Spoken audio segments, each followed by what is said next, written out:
Sir Hardik Pandya और mica Sharma ये दोनों केस में मैंने पुलिस स्टेशन में कंप्लेंट की है। क्या हार्दिक पांड्या जाएंगे जेल कि वो उनकी गर्लफ्रेंड के साथ एक कोने में जाते हैं? तमीज हार्दिक, सारी यादें की पार, प्यार का बुखार। 8 मार्च 2026 की वो रात जब पूरा हिंदुस्तान T20 वर्ल्ड कप जीत के नशे में झूम रहा था, लेकिन उसी जश्न के बीच कुछ ऐसा हुआ जिसने एक नेशनल खिलाड़ी को कानून के कटघरे में खड़ा कर दिया। क्या हार्दिक पांड्या ने तिरंगे का जानबूझकर अपमान किया? क्या उन्हें 3 साल की जेल होगी? और सबसे बड़ा सवाल, जब 15 अगस्त को सड़कों पर तिरंगे पड़े मिलते हैं या नेताओं की रैलियों में झंडे पैरों के नीचे आते हैं, तब कोई FIR क्यों नहीं होती? आज इस दोहरे मापदंड का सच बेनकाब करेंगे तो शायद आपको सोचने पर मजबूर कर देगा कि क्या पांड्या सच में गुनहगार है या उन्हें बलि का बकरा बनाया जा रहा है सिर्फ मीडिया की अटेंशन पाने के लिए। अहमदाबाद के नरेंद्र मोदी स्टेडियम में जीत के बाद हार्दिक पांड्या तिरंगा ओढ़े हुए अपनी गर्लफ्रेंड माहिका शर्मा के साथ विक्ट्री स्टेज पर लेटे नजर आए। जहां लोग जीत की बधाई दे रहे थे, वहीं पुणे के एक वकील वाजिद खान ने शिवाजी नगर पुलिस स्टेशन में शिकायत दर्ज करा दी। उन्होंने आरोप लगाया कि पांड्या ने तिरंगे को टपोरी की तरह बांधा और उसे बेड की तरह इस्तेमाल किया, जो नेशनल ऑनर एक्ट 1971 का उल्लंघन है। बड़ा सवाल, सिर्फ पांड्या ही क्यों? 15 अगस्त और 26 जनवरी को जब शाम होती है तो हजारों कागज के तिरंगे सड़कों पर धूल फाकते मिलते हैं, पैरों के नीचे आते हैं, और जब किसी नेता की बड़ी रैली हो तो तिरंगे जमीन पर पड़े रहते हैं। तब ये कानून, ये वकील और ये पुलिस कहाँ होते हैं? तब किसी पर FIR क्यों नहीं होती? क्या तिरंगे का अपमान सिर्फ तभी होता है जब कोई सेलिब्रिटी अनजाने में जीत की खुशी में कैमरे के सामने हो? सोचकर देखिए, जो खिलाड़ी अपने देश के लिए खेलता हो, क्या वह जानबूझकर अपमान करेगा अपने राष्ट्र ध्वज का?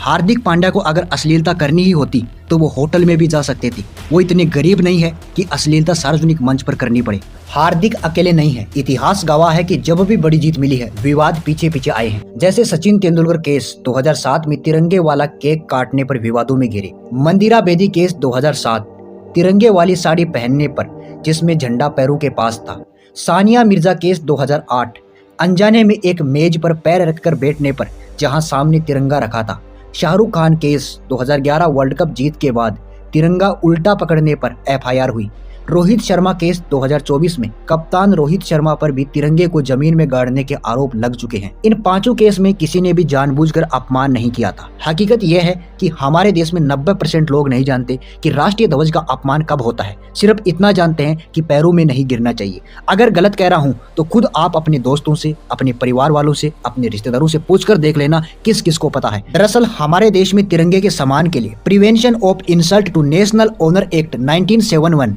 यानी फ्लैग कोड नाम का एक बड़ा कानून है। कानून कहता है कि तिरंगा न तो जमीन को छूना चाहिए और न ही इसे सजावट या कपड़ों की तरह पहनकर इस्तेमाल किया जा सकता। अगर कोई जानबूझकर तिरंगे का अपमान करता है तो ही उसे 3 साल की जेल या जुर्माना हो सकता है। अब आपके सवाल का जवाब भी सुन लीजिए।